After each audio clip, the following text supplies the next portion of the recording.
Welcome to our channel. Activating your Comerica gift card by phone is a quick process that prepares your card for immediate use. Step 1. Locate the toll-free phone number printed on the back of your Comerica gift card or on the card carrier it came with. Step 2. Have your gift card ready before making the call, as you'll need to reference information from the card during activation.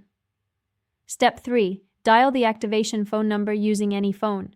The call is toll-free, so you won't be charged. Step 4. Listen carefully to the automated menu options and select the option for gift card activation when prompted. Step 5. Enter your complete 16-digit gift card number using your phone's keypad. Speak slowly and clearly if voice recognition is used. Step 6. Provide the 3-digit security code found on the back of the card when requested. This is typically located in the signature panel. Step 7. Listen for the confirmation message stating your gift card balance and successful activation. Step 8.